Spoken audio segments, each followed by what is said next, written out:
बिहार में हो गया बड़ा उलटफेर। चिराग पासवान ने दे दिया मोदी को धोखा।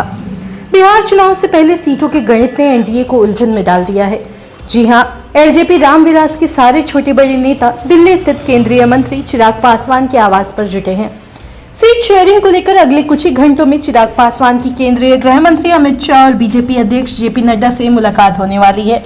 हालांकि इससे पहले चिराग पासवान ने कुछ ऐसा कर दिया है जिससे बीजेपी और जेडीयू के कई मौजूदा विधायक और बिहार सरकार के एक दो मंत्रियों के होश उड़ गए हैं और एनडीए में दरार के संकेत दिखने लगे हैं। दरअसल रामविलास लोजपा के अध्यक्ष चिराग पासवान ने 22 से 25 नेताओं की एक लिस्ट बनाई है जिसको वह बिहार चुनाव में टिकट देने वाले हैं, लेकिन इसमें से कई सीटें ऐसी हैं जिस पर मौजूदा विधायक जेडीयू के हैं या फिर बीजेपी के या उनके मजबूत दावेदारों की वह सीट मानी जाती है।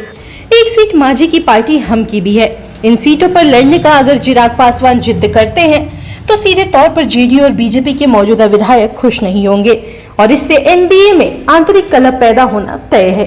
इसलिए अब इन 22 सीटों के मौजूदा विधायकों को टिकट कटने का डर सता रहा है।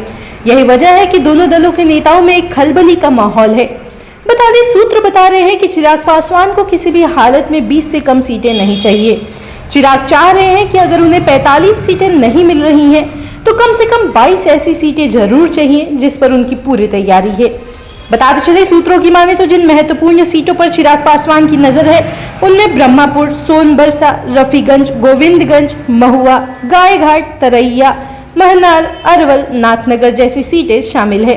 ऐसे में अब अमित शाह और जेपी नड्डा के लिए सबसे बड़ी चुनौती यह है कि वे किस तरह चिराग पासवान की महत्वाकांक्षाओं को साधते हुए जेडीयू और बीजेपी के हितों को संतुलित करते हैं।